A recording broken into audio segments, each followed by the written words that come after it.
All right, strange political bedfellows in Washington today as the official opposition leader to the Trudeau government hit up the Capitol to talk trade and help save NAFTA.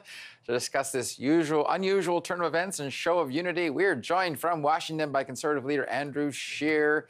Mr. Scheer, a lot of mixed messages out of the White House these days. What's your sense about the state of NAFTA following your meetings? Well, there's some good news, and I think there's some real cause for concern.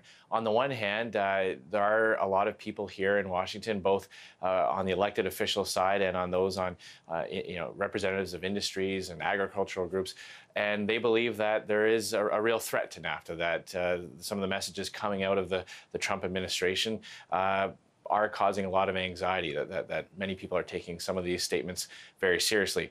The good news is that there does finally seem to be a sense that this is registering on people's radar, that there's an increasing awareness on the side of our U.S. counterparts of their need to get more engaged on this, to fight for NAFTA and fight for the benefits that come about on both sides of the border. And so we've had some very great meetings on that, talking about what we can do going forward to capitalize on that, to leverage Americans who are fighting for the same things we are, and that is free and open trade across our border.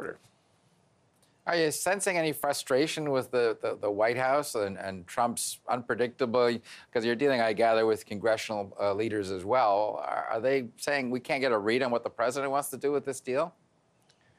Yeah, we're meeting with some elected members of Congress, and as well as people who represent other industry associations. We had a great meeting with the National Home Builders. We're at the Woodrow Wilson Institute talking to a large group of people from all different sectors. There is a sense of difficulty in terms of trying to determine what the ultimate goal is of the Trump administration, or a guiding principle that you might be able to look for to try to predict where deals may be struck on some of these items. You know, there's a sense of that's not always readily apparent. So that's where we had a lot of discussions about saying, okay, what is it that could be compelling arguments to this Trump administration? I don't believe that we can come down here from Canada, read copies of Adam Smith to senior members of the Trump administration and be successful. We have to find who are the people that he listens to, who are the employers out there in states like Iowa, Ohio, Pennsylvania, who employ people in those districts thanks to trade with Canada, thanks to their ability to sell into our markets or buy products. So that's where we've centered our discussions on, saying how can we increase those types of voices speaking to the Trump administration so that they understand the full impact of what he's threatening to do. Now, you've criticized the Trudeau government for not acting quickly enough on some of to find solutions, particularly on softwood lumber. I mean, has this trip given you any greater appreciation that the Trudeau government's on the right track, or do you still think there's room for improvement? Well, look, I mean, I've committed to my counterparts in the Liberal government that while I'm here on American soil, we'll speak with one voice. That I'm not here to try to expose any kind of fault lines that would in any way weaken our position at the negotiating table. It's too important. There's too many jobs that rely on that. When I come back to Ottawa and the House comes back into session, I'm going to be, I'll be very ready to outline some of the mistakes I think have been made and some of the missed opportunities that this government has let go by. Now, Mr. Scheer, no one's picking this signal up except for Canadians, so you can speak freely on this network.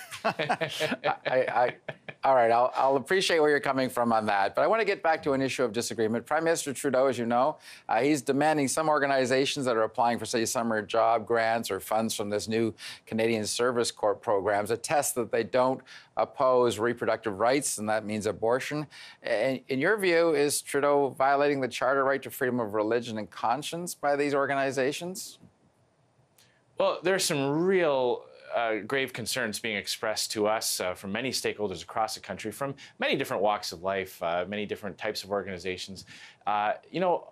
the government has the right, has the power to decide what types of activities or even specific organizations that it chooses to fund with its granting formulas. But what we're talking about here is asking individuals or groups to attest to kind of a litmus test, a values test that Justin Trudeau is imposing. His own personal values have to be measured up against his own personal values, regardless of the type of service that's being provided. So you can picture a church that runs a summer camp for at-risk youth. You can picture a homeless shelter that's run by a volunteer organization. Those individuals involved in that will have to attest to sharing the same values that Justin Trudeau has. I don't believe that's appropriate.